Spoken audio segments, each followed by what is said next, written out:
Happy almost 2025. I hope you had an amazing holiday and Santa brought you everything you wanted and you have tons of great reading coming up over the next 12 months. I know I'm going to, but with it's almost being the new year, it's time to talk about resolutions. You know, it's funny, resolutions tend to be things that are like, oh, I'm gonna lose 10 pounds, or I'm gonna eat better, or I'm gonna make more time for me, or I'm going to finish writing that book that I need to finish writing. But for me, my resolutions this year really are centered more on certain types of reading and trying to expand my mind towards categories and genres and things that have just like sat on the wayside for some time now. So with that said, let's talk about the 5 reading resolutions I'm making for 2025.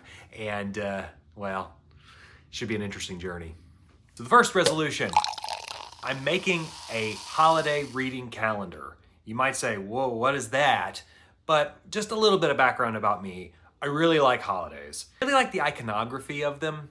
And I like the decorations. I like the idea of like decorating your house or like putting stuff up around the house. It's just kind of fun. And it gives each month its own form of identity. And I wanted my reading to sort of echo that a little bit. So I developed a 12-month holiday reading calendar that is going to coincide with not just the major holidays of every month, but also the general atmosphere of the month. It might be something related to the weather, might be something related to plants blooming in the spring, the idea of like going back to school in the fall, all that kind of stuff. I'm not gonna spoil what any of them are, but I will say for my New Year's pick, which you'll hear about in just a few short weeks, it's a book that my girlfriend has been trying to get me to read for a very, very, very long time. And it's a book I should have read in high school, but I just didn't do it. That is resolution number 1. Number 2, I'm gonna finally make a little more headway in Malazan, the Book of the Fallen. Malazan, Malazan, you know what, not even the audiobook gets it right, but I'm gonna say Malazan. Yeah, I think that's right. Okay, Malazan by Stephen Erickson. So I've read the first 4 of these books, and they're very difficult, but I like them. I thought Gardens of the Moon was a spectacularly inventive and absorbing fantasy novel that I read on a vacation we took to Maine, and it was all I was reading there during that point in time, and I loved it. And I then read Dead House Gates, its follow-up, which takes you to an entirely different continent and a whole new cast of characters, hundreds of characters that are different. And I was bewildered, but I also enjoyed it. And then I read Memories of Ice, which I thought was one of the best fantasy novels I've ever read. And then I read House of Change, which I didn't like as much, and it kind of put a pause on my Malazan reading. I still feel like it is a spectacular fantasy world that the best way I can compare it is it feels like the fantasy prose version of one of those really complicated European board games that have like a million rules and you have to sit down and it takes you hours to figure out and pop out all the pieces and stuff. That's kind of what Malazan feels like to me. I can't promise I'm going to get through all 6 of the remaining core books, because there's also a lot of like side cool books by Stephen Erickson's partner Ian Esselmont, and I'd like to read at least a couple of those too in sequence with the books I have.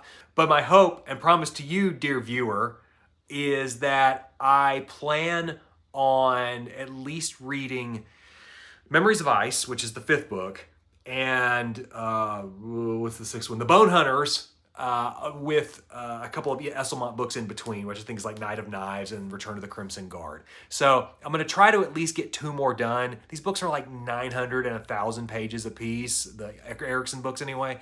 So it's going to take a lot of time, and I don't want to eat up all my reading time with just like a couple of books, but I really want to climb this hill. Similar to how Book of the New Sun was something that was like hanging over me for like so long that I wanted to finish. This is the way I feel about Malazan. So yes, I am going to do my best to make some real headway in it this year, and who knows, maybe I'll get farther than I think. For number 3, I want to read more women authors. Something that really stuck out to me in my 2024 review video is that pretty much, well, almost universally so. Every writer I was reading was not just a male, but a white male, but with just a couple of it, with like maybe an exception or two. So I really wanted to make some adjustments on that because I think to be a better reader, it's a good idea to be a more diverse reader, to take in more experiences and more points of view, especially on genres you like a lot. Even if it's just lit fic, the same story applies. So I've got a lot of books by women that I haven't read. I've got an entire box set of Ursula Le Guin's Hainish Chronicles that I have not read. Yes, I have not read The Left Hand of Darkness. Yes, I have not read The Dispossessed. So I want to sit down and read those. I've got a Joan Didion set I want to read. I really want to read Sloshing Towards Bethlehem. I want to read some Eve Babbitt's. I want to read some of the women that are in my NYRB set, as well as my vintage contemporary set. I don't know how many I'll truly be able to get to this year, but I want to at least diversify some of my reading. And not only that, I want to also bring in some of the stuff my girlfriend's read in recent years and really enjoyed. She really liked Kate Atkinson's Life After Life, and I feel like that might be a pretty cool book to read, as well as Gabrielle Zevin's Tomorrow, Tomorrow, and Tomorrow. So that's something I might also finally crack open this year if time allows. But yes, more women, less guys. I think I'll be a better reader for it. At number 4, and this is a big one, I only want to read, and I'm limiting myself to reading one Stephen King book this year. I know. It's like, I don't know how I'm going to be able to manage that. But I want to read just one King book this year. I tried to make it none, but I think that's like impossible. I have to read at least one, or I feel like my year is going to be incomplete.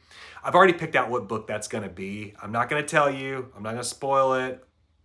It'll come up later this year, and it's a big one for me. But I really feel like, as much as King inspires my own writing, and I just enjoy being in his worlds, there's just so many other worlds to visit and so many other author stories to be told to me personally that I just think I'd be doing myself a disservice if I spent a lot of time just in rural Maine with Mr. King and his forms of horror. So one Stephen King book this year. You'll find out what it is later on in the coming year. At number 5, I want to eliminate a major blind spot.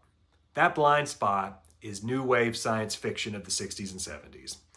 I have read quite a bit of Harlan Ellison's work. I've read a good deal of Robert Silverberg's work, as I talk about them all the time on this channel, but I have significant blind spots elsewhere. And I want to explore that this year.